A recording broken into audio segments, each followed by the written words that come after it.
Hello everyone, so welcome back to my YouTube channel World of Mathematics. So today our topic is triangles. आज हम triangles के बारे में पढ़ेंगे which is most important topic for class 10th and I hope you are revising your previous chapters also. And if you have any doubt in any particular chapter or in any particular question, then you can send your doubt either in comment section box or in my Instagram page.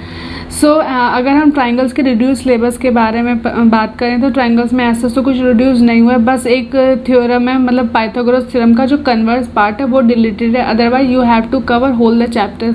So triangles को बहुत ध्यान से समझना है, जो important topic है वो notebook में नोट करते चलना है. स्टार्टिंग में अगर आप नोटबुक ओपन करेंगे तो उसमें देखेंगे कि स्टार्टिंग में सिमिलर और कॉन्ग्रेंट फिगर्स के बारे में बताया गया, उसी की डेफिनेशन और उसके बारे में कुछ एग्जाम्पल, और जो एक्सरसाइज 6.1 है वो उसी पे बेस्ड है फिलिप्स कि ये बताने कि कौन सा सिमिलर होगा या फिर कॉन्ग्रेंट होगा. सो वीडियो को बहुत ध्यान से देखना है. And if you are new to this channel then please subscribe the channel and also share the video with your friends also. So let get started our topic triangles. So triangles में हम किसके बारे में पढ़ेंगे? Similar figure, similar and congruent के बारे में कि सिमिलर और कॉन्ग्रेंट फिगर्स क्या होते हैं. ठीक है ना, तो ये चीज़ें हम देखेंगे किससे? इन शेप से. ठीक है ना, सपोज पहले मैं बता देती हूँ कि कॉन्ग्रेंट,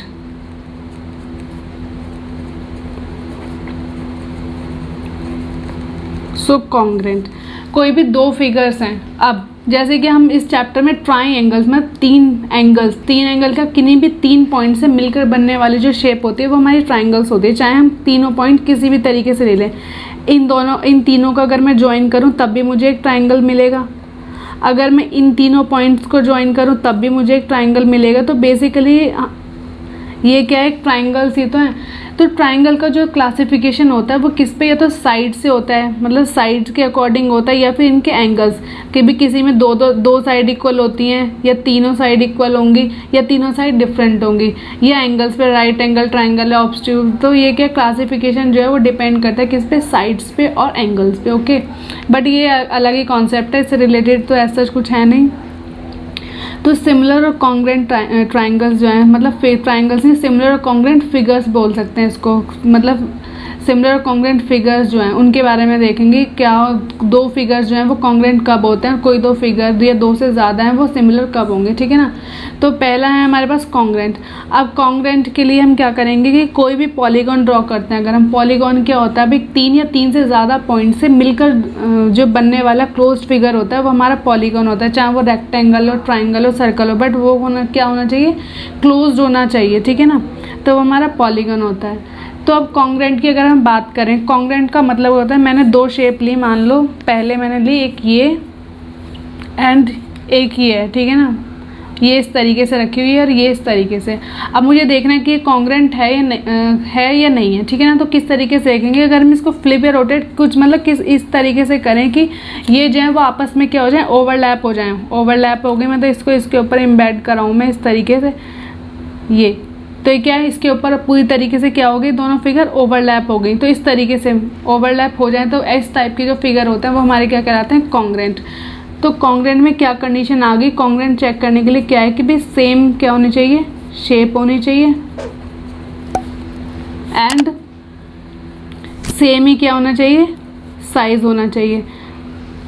सेम शेप और सेम साइज, मतलब अगर हम इसकी बात करें तो इनकी जो लेंथ है, अगर यहाँ से यहाँ तक की जो लेंथ है वो 2 है तो ये भी 2 होनी चाहिए, ये 5 है तो ये 5 होनी चाहिए, ये 3 है तो ये भी 3 होनी चाहिए. एंड कॉरेस्पॉन्डिंग एंगल्स का मतलब ये इसके कॉरेस्पॉन्डिंग ये है, इसके कॉरेस्पॉन्डिंग ये है, इसके कॉरेस्पॉन्डिंग ये है. तो ये क्या हुआ? कॉरेस्पॉन्डिंग एंगल और कॉरेस्पॉन्डिंग साइड जो है वो क्या होने चाहिए? इक्वल होने चाहिए. किसके लिए? कॉन्ग्रेंट के लिए. ठीक है ना, अगर हम इन दोनों फिगर्स की बात करें इन दो फिगर्स की बात करें तो ये क्या है? हमारे कॉन्ग्रेंट हैं या नहीं है? अगर मैं इस फिगर को इस पे कराऊं तो ये मतलब कि इसकी जो साइड्स हैं ये और ये, मतलब ये जो है वो पूरा प्रॉपर्ली इसमें इम्बेड नहीं हो रहा. तो ये हमारा क्या हो जाएगा? एक का साइज़ बड़ा, एक का साइज़ छोटा. ये क्या है? हमारा बड़ा ट्राइंगल है, एक छोटा ट्राइंगल है. तो ये क्या होंगे? हमारे कॉन्ग्रेंट होंगे? नहीं होंगे. तो क्योंकि इसमें शेप और साइज़ जो है वो डिफरेंट है. ठीक है ना, शेप तो सेम है, सॉरी, तो इसमें क्या है? शेप तो सेम है लेकिन जो साइज़ है इसका डिफरेंट है. ये इसकी लेंथ अलग है, इसकी लेंथ अलग है, ये अलग है. तो क्या हो जाएगा? हमारा कॉन्ग्रेंट नहीं होगा. अब नेक्स्ट आते हैं हम किस पे, सिमिलर। तो दो ट्राइंगल्स जो हैं या दो सर्कल, अब कोई भी फिगर को कॉन्ग्रुएंट चेक करने के लिए हम जो कंपैरिजन करेंगे वो ट्राइंगल के ट्राइंगल से, सर्कल के सर्कल से, इस तरीके से करेंगे, ठीक है ना। अब सिमिलर ट्राइंगल्स मान लो कि दो हैं, मैंने ये दो ट्राइंगल्स ले लिए। अब मुझे ये चेक करना है कि ये दोनों सिमिलर हैं या नहीं है। तो सिमिलर का मतलब क्या होता है कि सेम शेप हो, शेप तो सेम है, ये भी राइट एंगल ट्राइंगल है, ये भी राइट एंगल ट्राइंगल है, बट जो साइज है इनकी, जो लेंथ है साइड्स का, वो क्या है, डिफर कर सकता है, बट साइज में और मे नॉट बी सेम। तो इस तरीके का जो फिगर होगा वो हमारा क्या कहलाएगा, सिमिलर। सिमिलर माने सेम शेप होनी चाहिए, लेकिन साइज जो है वो ज़रूरी नहीं है कि वो एक जैसा हो। सेम शेप और सेम साइज होगा तो कॉन्ग्रुएंट होगा, और सेम शेप होगी बट साइज जो है वो वेरी करे, तो मतलब अलग हो, इसलिए एक बड़ा ट्राइंगल एक छोटा ट्राइंगल, तो ये क्या है, हमारे सिमिलर हैं बट कॉन्ग्रुएंट नहीं है, ठीक है ना। कॉन्ग्रुएंट कब होंगे, जब ये इसी की सेम शेप का, मतलब इस तरीके से ये इसमें क्या हो जाए, ओवरलैप कर पाए ये पूरा। तो इस तरीके के जो फिगर होंगे ये हमारा क्या हो जाएगा, कॉन्ग्रुएंट होगा। और इस तरीके के ये दो हैं तो ये क्या है, सिमिलर हैं। एंड आई होप कि इतनी ही चीज़ क्लियर हो गई होगी, इतनी बात जो मैंने बताई है। अब यहाँ से एक note, this is very important, इसे अपनी नोटबुक में नोट कर लेना। क्या है नोट, क्या है, ऑल कॉन्ग्रुएंट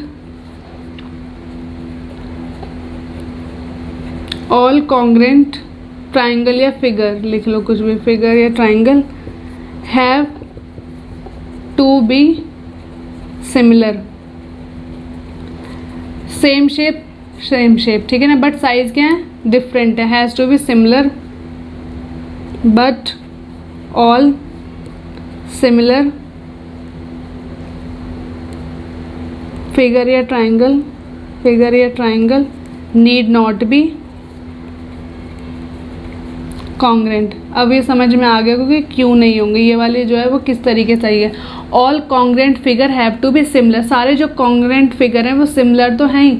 सिमिलर क्यों हैं, सारे जितने भी कॉन्ग्रुएंट हैं शेप तो सेम ही है दोनों में, बट साइज जो है वो डिफर है, तो इसलिए जो ऑल कॉन्ग्रुएंट फिगर हैं वो सिमिलर होंगे। लेकिन जो सिमिलर है वो डज नॉट इम्प्लाई कि वो हमारा कॉन्ग्रुएंट होगा, ठीक है। अब ये हमने क्यों समझा, क्योंकि इन चीज़ का यूज़ हम आगे थ्योरम्स में करने वाले, इसलिए मैंने ये बहुत अच्छे से समझाया। एंड आई होप आपको भी क्लियर हो गया होगा। अब next moving to our theorem which is very very most important theorem,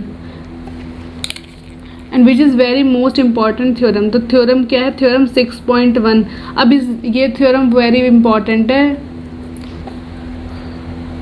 सो ये थ्योरम जो है वो किस तरीके से आ जाता है कि state and prove BPT theorem, जिसे हम बीपीटी थ्योरम भी बोलते हैं, ये मतलब बेसिक प्रोपोर्शनैलिटी थ्योरम, या फिर थेल्स थ्योरम आ जाएगी, या फिर इसका स्टेटमेंट आ जाएगा, ठीक है। किसी भी तरीके से आ जाएगी तो आपको क्या करना है, इसका स्टेटमेंट भी लर्न करना है, ठीक है। So it stated that if a line is drawn parallel to one side of a triangle to intersect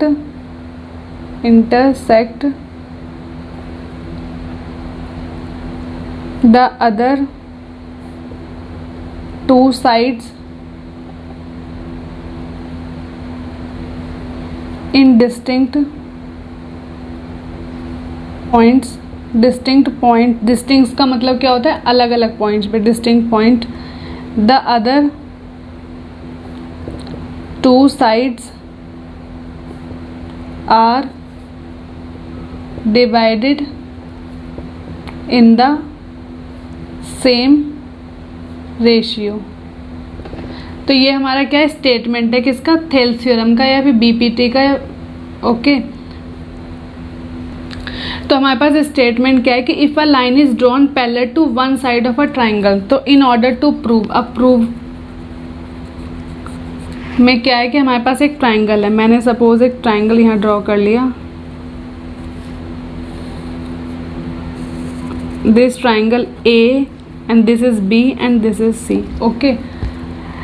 A line is drawn parallel to one side of a triangle. मान लो मैंने इस वाली जो साइड है मेरी, इसके पैरेलल मैंने एक लाइन ड्रॉ कर ली. This suppose this is D जो इंटरसेक्ट कर रही है डिस्टिंक्ट पॉइंट पे, यहाँ D पे और यहाँ E पे. Okay. The other two side are divide in the same ratio. तो ये जो रेशियो होगा इनकी साइड्स का, मतलब इसका अप और इसका, मतलब AD अपॉन DB का रेशियो इक्वल होगा किसके, AE अपॉन EC के. तो ये हमें चीज़ क्या करनी है, प्रूव करनी है. ठीक है ना.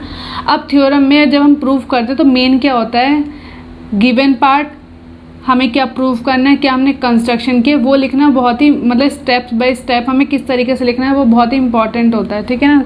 तो हमारे पास फर्स्ट प्रूफ करते हैं. तो given triangle ABC and BC parallel to DE, ये हमारे पास क्या है, गिवन है. ओके. और हमें प्रूफ क्या करना है, प्रूफ क्या करना है, AD upon DB is equals to AE upon EC. ये हमें क्या करना है, प्रूव करना है इस गिवन से. अब in order to prove this हमें कुछ कंस्ट्रक्शन करनी पड़ेगी. अब हमें ये क्या करना है, प्रूव करना है. अब in order to prove this हमें क्या कंस्ट्रक्शन करनी पड़ेगी कि ज्वाइन करना पड़ेगा हमें B को E से, C को किससे, D से. तो ये चीज़ हमें क्या लिखनी है, यहाँ लिखेंगे कंस्ट्रक्शन. कंस्ट्रक्शन में क्या करना पड़ेगा, हमें लिखना join BE and CD and, और क्या करना है हमें, कंस्ट्रक्शन ड्रॉ किए परपेंडिकुलर. इस AC पे परपेंडिकुलर डाला, परपेंडिकुलर का मतलब ये 90 डिग्री के. सपोज दिस इज M और इस AB पे परपेंडिकुलर डाला, दिस इज N, ये और ये पॉइंट. ठीक है ना. एंड DM जो है वो परपेंडिकुलर है, DM perpendicular to AC and EN perpendicular to AB. ठीक है. इतनी बात क्लियर हो गई. हमने क्या किया, बस अभी कुछ नहीं किया, सिर्फ कंस्ट्रक्शन की है कि ज्वाइन B को E से ज्वाइन किया, C को D से एंड दो परपेंडिकुलर डाले. परपेंडिकुलर क्यों डाले, जिससे कि हम फॉर्मूला लगा पाएँ हाफ बेस इनटू हाइट का इजीली. ठीक है ना. नाउ अब हमारा मेन जो है प्रूफ यहाँ से स्टार्ट होता है. सो अगर हम देखें प्रूफ में हमें क्या चाहिए, साइड AD चाहिए. AD के लिए हमें क्या, कौन सा ट्राइंगल की ज़रूरत है, ADE के. तो in triangle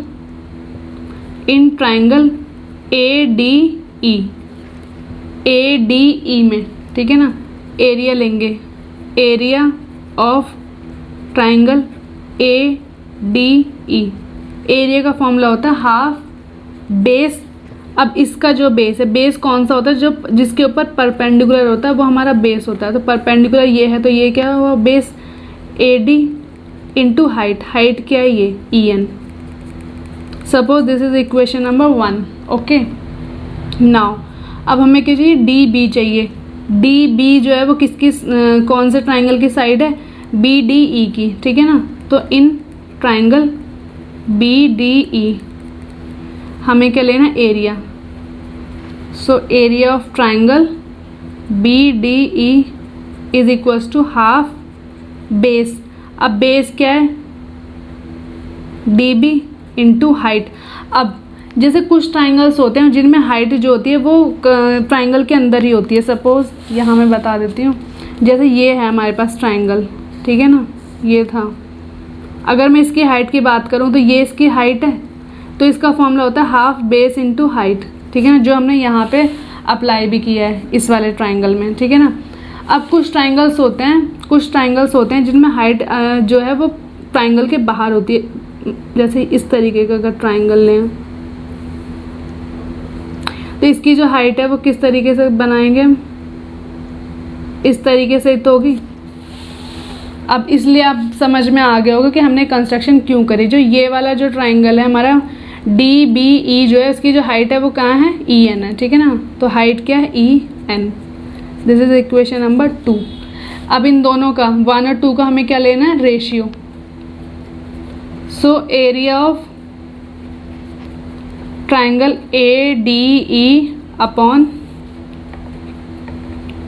area of triangle B D E equals to, half से हाफ कैंसिल, ई एन से ई एन कैंसिल, तो हमारे पास क्या है A D upon D B. Okay, now next, ये तो हमारी लेफ्ट साइड आ गई। अब राइट साइड के लिए हमें क्या करना पड़ेगा, इसी तरीके से दो ट्राइंगल्स लेके उनके एरिया निकालने होंगे। ओके, सो लेफ्ट साइड तो आगे, हमें राइट साइड पे क्या चाहिए, ए ई चाहिए, ए ई अपॉन ई एन का रेशियो चाहिए। अब ए ई के लिए हमें कौन सा ट्राइंगल लेना पड़ेगा, इन ट्राइंगल ए डी ई, तो area of triangle A D E, area क्या होता है, हाफ बेस क्या है ए ई, और हाइट क्या है, अब इस ट्राइंगल की जो हाइट है वो क्या है डी एम। ओके, नाउ अब हमें नेक्स्ट क्या चाहिए, ई सी चाहिए। अब ई सी के लिए हमें कौन सा ट्राइंगल कंसिडर करना पड़ेगा, in triangle D E C. Okay, so area of triangle D C E, half base, अब बेस क्या है ई सी इंटू हाइट। अब इस ट्राइंगल, ये जो ट्राइंगल है मतलब ये है, इसकी हाइट क्या है, ये है, ये D M. Suppose this is 3 and this is 4। Okay, अब इन दोनों का क्या ले लें, ratio. So area of triangle A D E upon area of triangle D C E, half से हाफ कैंसिल, डीएम से डीएम, तो ए ई अपॉन ई सी आ गया। ठीक है, अगर हम इस फिगर में ध्यान से देखें तो हमारे पास क्या है, यहाँ लिखेंगे नोट कि जो हमारे पास है triangle of B D E and triangle D C E lie on the same base। ये जो है ये कॉमन है ना इन दोनों में, एंड इन बिटवीन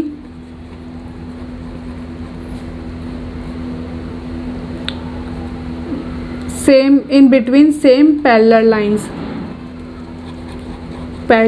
लाइंस। तो अगर सेम बेस है इन बिटवीन, तो ये वाला जो ट्राइंगल है और ये वाला क्या आपस में क्या होंगे, इक्वल हो जाएंगे। मतलब area of triangle B D E is equals to आएगा area of triangle D C E. मतलब ये वाला जो है हमारे पास और ये जो है वो दोनों क्या हो जाएंगे, इन दोनों के एरिया क्या हो जाएंगे, इक्वल आ जाएंगे। सो फ्रॉम 5 से हमारे पास क्या आ जाएगा कि जो area of triangle A D E upon area of triangle, अब डी सी की जगह मैं क्या लिख सकती हूँ, B D E equals to A E upon E C. Suppose this is equation number 6। ठीक है, अब सो हमारे पास area of A D upon area of B D E जो है वो ए ई अपॉन ई सी आ गया। और अभी हमें पीछे ये जो हमने 1A जो थी, पीछे हमारे पास एक रेशियो आया था क्या कि area of triangle A D E upon area of triangle B D E is equals to A D upon D B. ठीक है ना।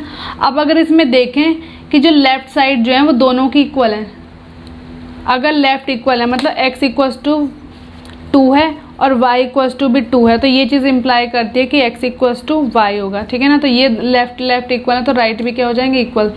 सो from 6 and 7 we have finally A E, या ऐसे लिख दो A D upon D B is equals to A E upon E C. So hence we have prove our theorem, hence prove. तो इतनी चीज़ हमें प्रूव करनी थी रेशियो के बारे में, वो प्रूव कर दिया। ठीक है ना। अब हम क्या पढ़ेंगे, इसका कन्वर्स पार्ट। ठीक है ना। सो कन्वर्स में हमें क्या प्रूव करना होगा कि हमारे पास ये गिवन होगा, क्या होगा, कन्वर्सली सो कन्वर्स में हम क्या पढ़ेंगे कि हमारे पास क्या गिवन है, गिवन अ ट्राइंगल ABC, ठीक है ना, एक ट्राइंगल ABC गिवन है एंड अ लाइन, एक लाइन यहाँ मैं ड्रॉ कर देती हूँ,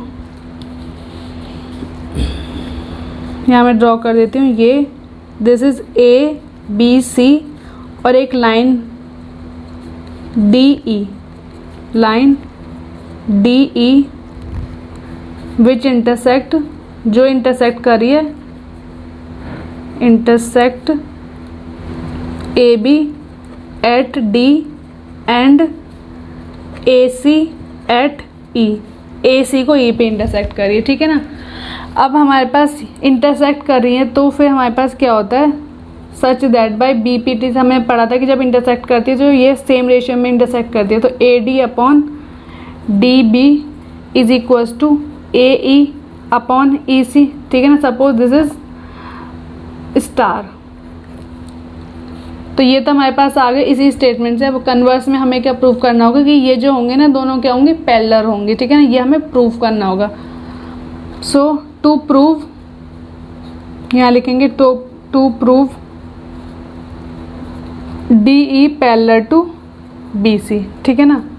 अब in order to prove this, ये प्रूव करने के लिए हमने क्या करेंगे, कंस्ट्रक्शन क्या की हमने, DE है वो पैरेलल नहीं है किसके, BC के, DE जो है पैरेलल नहीं है किसके, BC के, पैरेलल नहीं है, ठीक है ना। हमने एक पॉइंट और कंस्ट्रक्ट किया, दिस इज F, हमने लेट कर लिया कि जो F है ये पॉइंट है पैरेलल, F पॉइंट है वो पैरेलल है BC के, मतलब DF पैरेलल है BC के,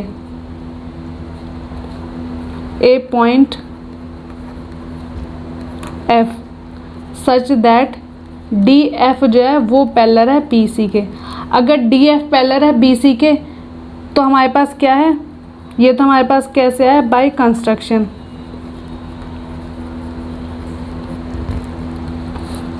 DF पैरेलल है BC के, सो DF पैरेलल है BC के, तो वी हैव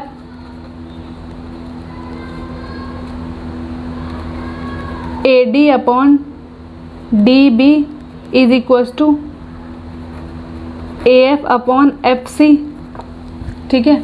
अब हम इसमें और इसमें देखें, लेफ्ट साइड इक्वल है इनकी तो राइट साइड भी इक्वल हो जाएंगी। So we have AE upon EC is equals to AF upon FC। Basically हम क्या करेंगे, हमने ये लिया, हम कॉन्ट्रडिक्शन से प्रूव करेंगे। हम लास्ट में ये दिखा देंगे कि भाई E और F जो है वो अलग अलग पॉइंट ना होके एक ही पॉइंट है, ठीक है ना।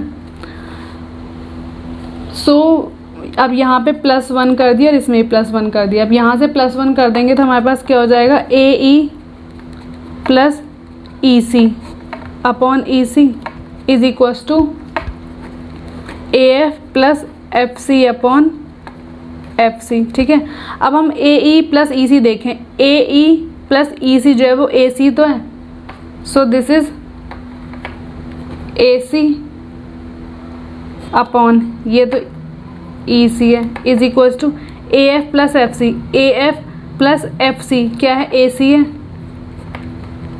इससे ये कैंसिल आउट हो गया, तो ये हमारे पास क्या है कि EC equals to FC, EC तो ये वाला पॉइंट है इक्वल्स टू FC। अब ये इक्वल कब हो सकते हैं, जब ये पॉइंट यहाँ ना होके यहाँ होगा, F और C पॉसिबल व्हेन, सो यहाँ लिखेंगे कि possible when F equals to E। ये तभी तो पॉसिबल होगा जब F और E क्या हो जाएंगे, एक ही पॉइंट होगा। सो हमें पता है कि भाई DF जो है वो पैरेलल है BC के, ये हमारे पास क्या आया था, बाय कंस्ट्रक्शन था।